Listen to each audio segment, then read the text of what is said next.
Subscribe to the channel and comment, I subscribe. We'll try to reply to all comments. So, there are a few things that it is our desire to help you reconfirm within yourself today. First, it would be nice if you could accept the existence of this vortex of creation. And it would be even nicer if you could see it as we see it, as your present tense of creation. So that when your friend says to you, I don't see any improvement in your life, you can stand firmly inside your vortex of creation and say, that's because it's not visible to those who are outside the vortex. And they will say, have you seen a doctor lately? And you will say there are no doctors in the vortex of creation.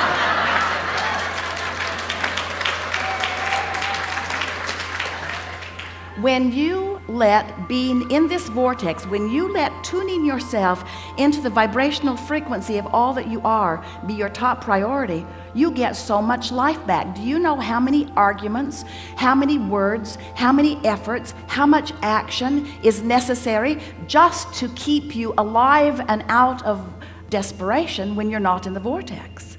In other words, it's a big effort to live this life when you're counting on your words and your action and your effort to make it happen.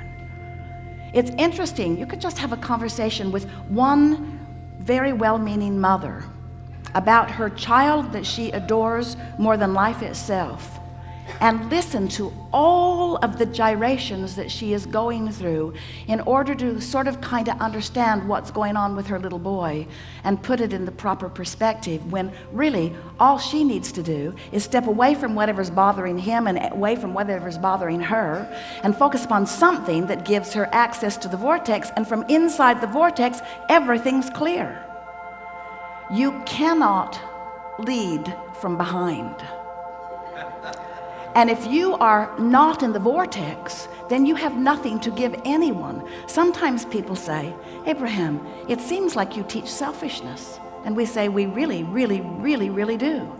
Because selfishness, let's define it. Selfishness means vibrational alignment with self. And in order to understand that, you got to know who self really is. Self is source. Self is pure positive energy. Self is worthy. Self is clear-minded. Self is healthy. Self is full of vitality. Self is eager about life. And when you are willing to be selfish, which means you are willing to mimic the vibration of self, which means you're willing to release the thoughts that hold you apart from that and practice the thoughts that cause you alignment with that, which simply means you're selfish enough to care how you feel.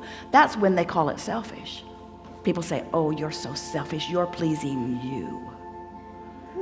And what they mean is, you should please me?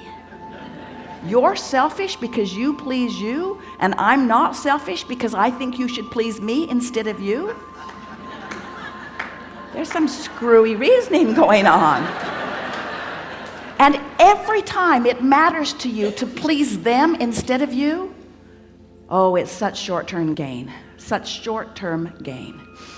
Because when you care about how someone else feels or how they are responding to you, so you behave in order to affect their response to you, you do them a very big disservice, because you teach them that through action and demand or cajole or control or power, that they can wrestle their life to the ground. And there's hardly going to be anybody as cooperative as you. Think about it. Have you ever had someone who was so cooperative they'd just do anything for you, and then they were the only one who would behave that way? So you just had that one friend? Often it was your mother. You weren't really ready for the world, were you? But when you show yourself that you have the power to come into alignment, not just with who you were before you were born, but with all that you've become ever since, not just with you and all you've become, but with Source itself, When you show yourself that by being selfish, which means by reaching for the best feeling thought you can find on whatever subject is active, when you care about being in the vortex, you care about being in concert with the energy that creates worlds. And one who's in the vortex, one who's in alignment with that energy, is more powerful than millions who are not. It's such an interesting thing to watch what goes on in your planet, because you are so good at step one. Most of you have made such a career out of step one. You sift through the data, and you know what you don't want, and you know what you do want, and you know what you don't want, and you know what you do want, and you know what you don't want, and you know what you do want, and you know what you don't want, and you know what you do want, and you know what you don't want, and you know what you do want. And sources over here, knowing what you want, being what you want, sending out a signal of what you want. Law of attraction's over here, gathering what you want, gathering what you want, gathering what you want, gathering what you want. You're over here.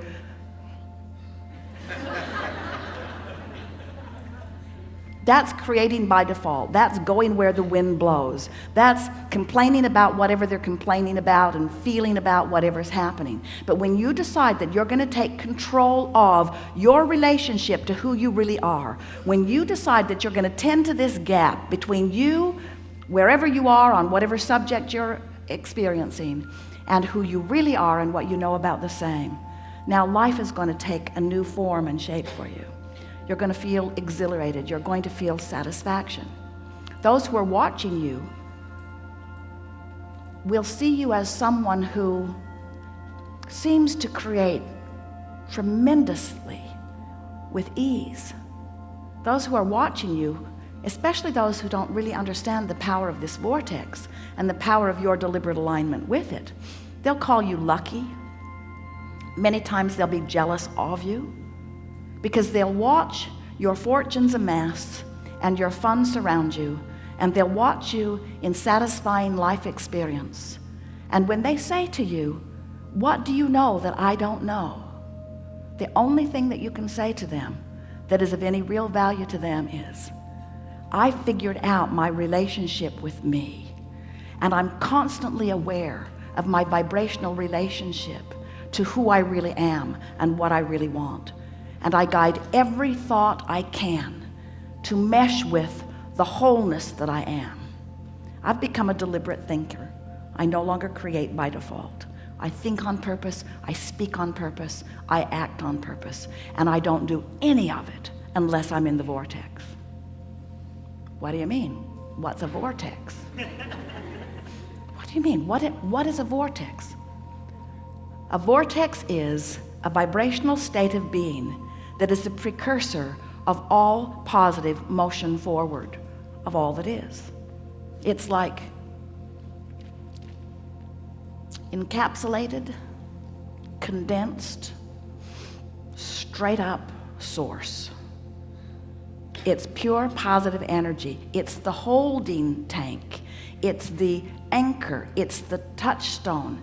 It's the place where all dreams and wishes and hopes are held until we find vibrational alignment with them. It's the eternal pool of well-being to which each of us have added mightily along the path of our physical experience. So this vortex, it is a reality even though you can't see it, but you can feel it.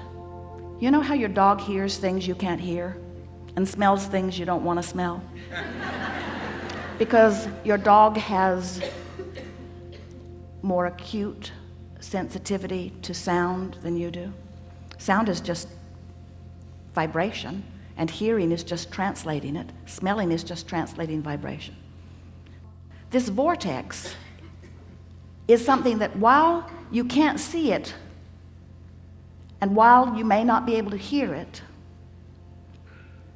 when you get in the vicinity of it, you can feel the deliciousness of it. And when you are far from it, you can feel the discord of not being close to it.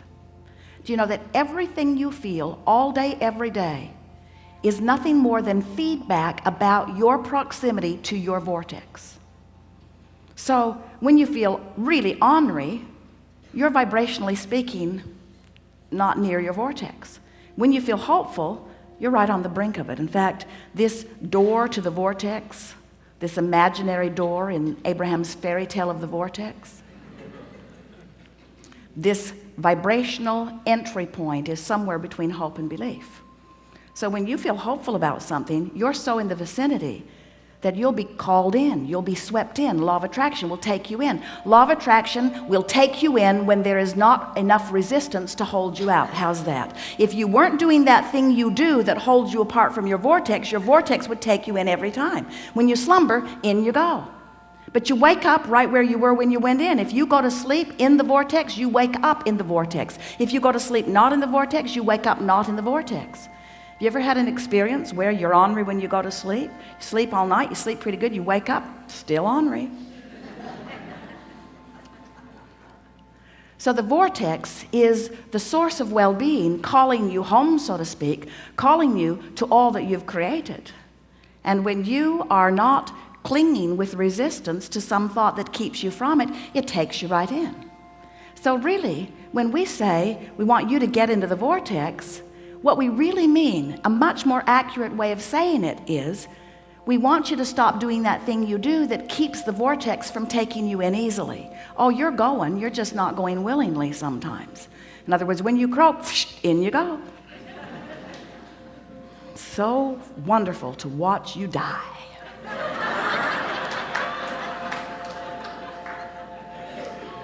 Moving immediately into all that you have become, all that you've asked for. But we don't think you should have to croak in order to be in the vortex. We don't think you should have to croak in order to be what life has caused you to be. So, as we're moving forward today, we're eager to talk with you about whatever it is you want to talk about. And it is our desire to help you to find a vibrational stance, which means a mental approach, which means an attitude about whatever it is that you've got going on. We want to help you soften your resistance, because when you soften resistance, the vortex takes you in. And that really is where you belong. You belong inside that vortex where rendezvous with exhilarating things can happen all day, every day. Do you know that if this time-space reality has the wherewithal to stimulate a desire, so that the desire is in present tense already gathered in this vortex of creation, that this time-space reality has the wherewithal to give it to you now. And the only reason there is a gap between you putting it in the vortex and it showing up where you and others can see it and smell it and hear it and taste it and touch it is because you've got more resistance about the subject going on than you do belief or expectation about the subject. That's all. You just got to move yourself into more expectation. So what do you want to talk about?